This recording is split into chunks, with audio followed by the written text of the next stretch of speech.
bent on her revenge. She was riding for him, and the Tombstone Riders were riding with her. Ladies and gentlemen, boys and girls, here she comes.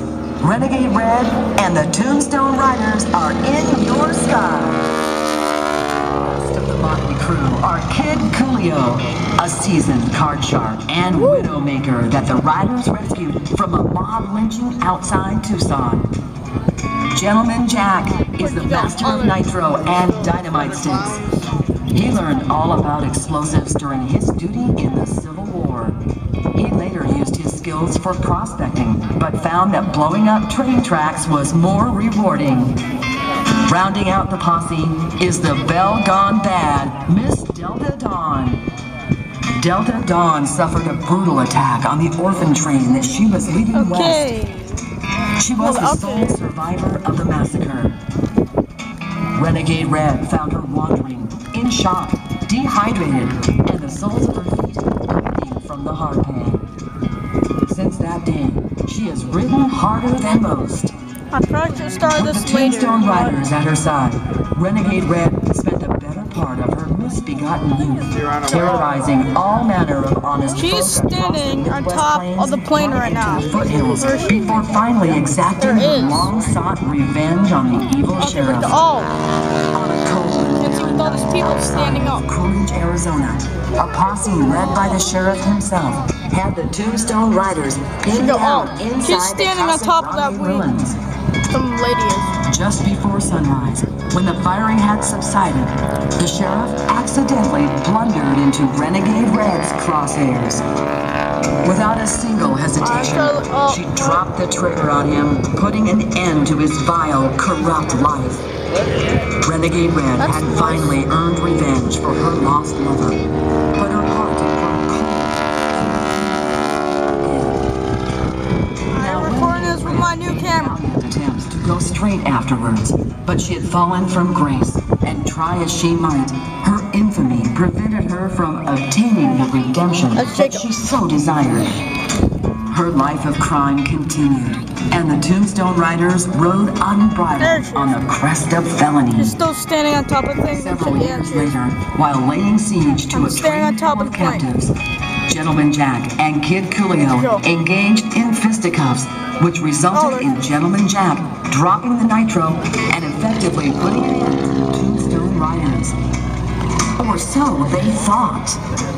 There, you can't see her the gates of hell, accepting in their hearts that they had been low-down, dirty scoundrels.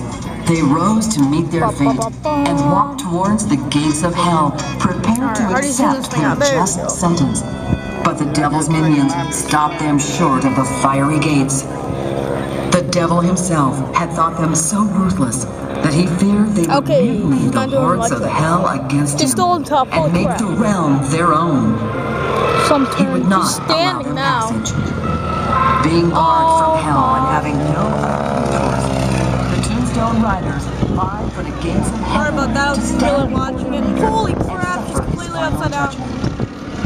Well, that judgment was long in coming. What was that? And this is what it proclaimed. Oh, look at these clouds. Renegade Red and the Tombstone Riders, having lost their way and having committed heinous crimes against their fellow man, this person atone for their malicious deeds through restitution and contrition. Because their deeds were dastardly, their penitence would be commensurate.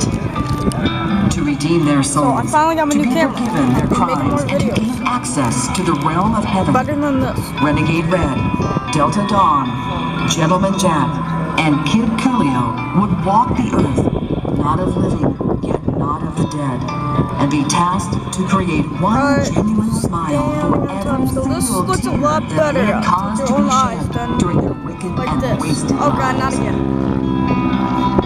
Ladies and gentlemen, the Tombstone Riders, earning redemption one smile at a time. That looks like fun.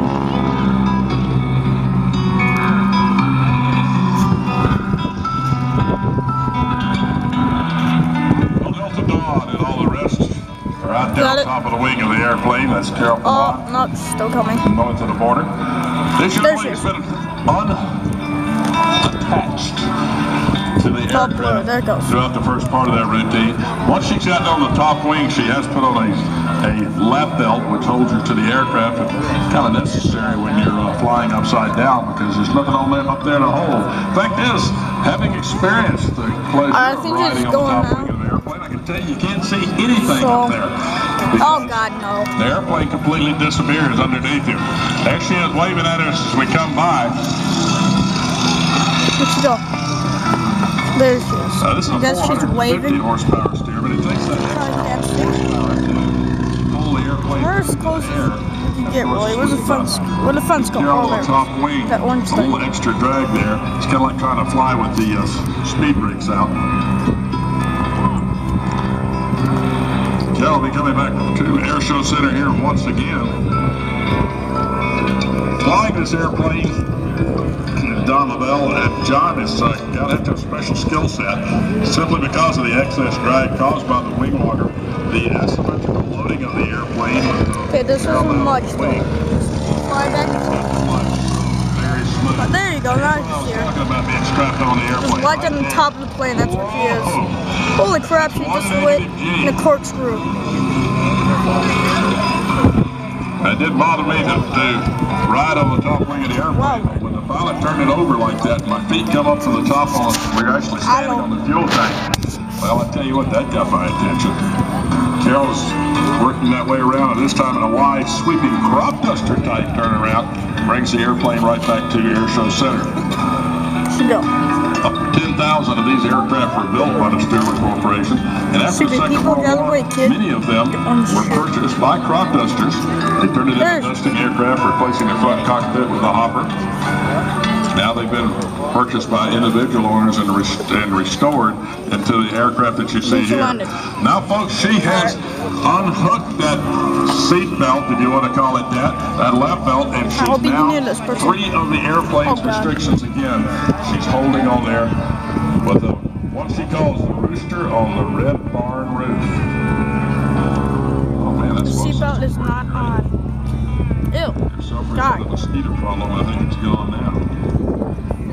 At the left-hand side of the flyline, watch John takes the airplane around in a very nice, smooth turn around.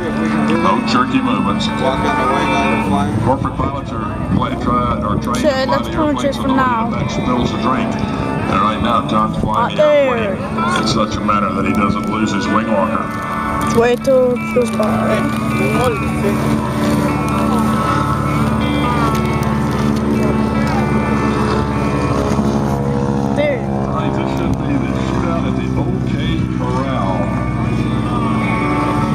They got pop guns and they're shooting at each other as they come across. Huh?